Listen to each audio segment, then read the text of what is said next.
Ayan po mga ka-landscape, yung puno na yan. Ang tawag po dyan sa puno na yan, maki. Ayan. Yan po yung halaman na pauugatin natin. Ayan mga ka-landscape, bali magpuputol muna tayo ng mga sanga-sanga nyan na pauugatin natin. Ayan. Napakaganda pong halaman na yan mga ka-landscape. Ang tibay po po. Ang tibay pa sa init. Ayan. Sige po mga ka-landscape, bali magpuputol muna tayo ng mga sanga-sanga nyan na pauugatin natin. Ayan na po mga ka-landscape, bali nakapagputol na po tayo. Ayan. Ito na po mga ka-landscape yung nakuha natin. Bali ganito lang po siya kahaba. Ayan. Megit ay kulang-kulang isang tanggal lang po yung haba niya, o isang tanggal yung haba pwede po nyong kunin. Ayan. Yan po yung mga sanga-sanga lang na yun po yung pauugatin natin. Ayan. Sige po mga ka-landscape, kasi magbabawas pa po tayo ng dahon yan para sigurado po talaga tayo na buhay na buhay po talaga yan mga ka-landscape. Ayan. Sige po mga ka-landscape, magbawas muna tayo ng mga dahon nito.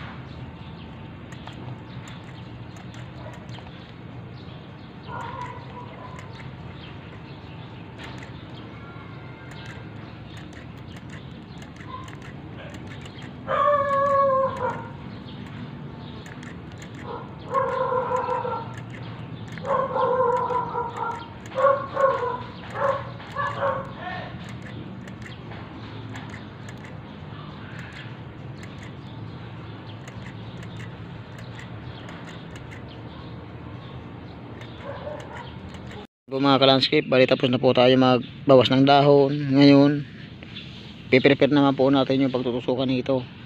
Itong halaman na magin na to, para mamaya papakita ko rin po sa inyo yung halaman na may ugat na ganito rin po yung ginawa ko, ganito rin po yung proseso. Pakita ko lang po sa inyo yung may ugat na po siya na makina halaman. Ayan. Sige po mga ka-landscape, bali piprepare ko po muna yung pagtutusukan niya. Ayan.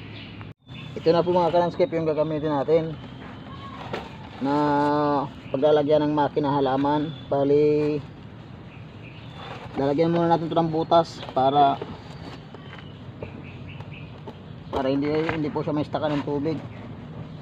Ayan, ito po yung container na gamit na butas na po. Bali hinati ko lang po siya para kahit paano mapakinabangan natin, magamit natin sa pagpaparami ng halaman.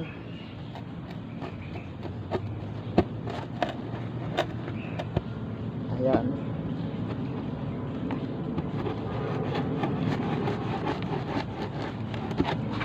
Ayan, ngayon mga ka-landscape, lalagay na po natin yung buhangin, kasi yun po yung kadalasan na ginagamit ko. Buhangin lang po siya na kadalasan na ginagamit ko sa pagpapaugat ng halaman. Ayan, sige po mga ka-landscape, lalagay na po natin ang buhangin.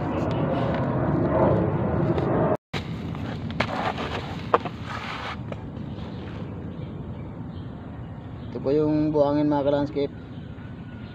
Bali ilalagay na po natin, kasi dito natin itutusok yung halaman na maki. Uy, tapusin na lang natin para mabilis.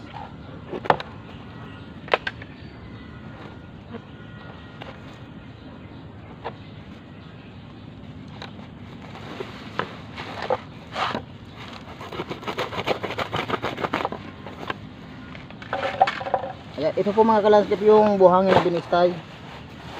Ayan.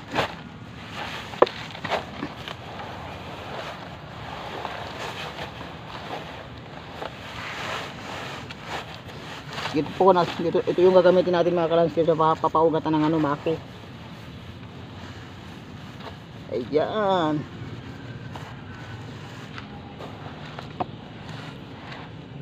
Ayan na mga ka-landscape. Bali tutusok na lang po natin yung maki, yung halaman na papugatin natin. Ayan, bali mga ka-landscape, imbis na lupa ang ginagamit ko, ipa, kasi mas maganda magpaugat ng halaman sa buhangin. Ayan.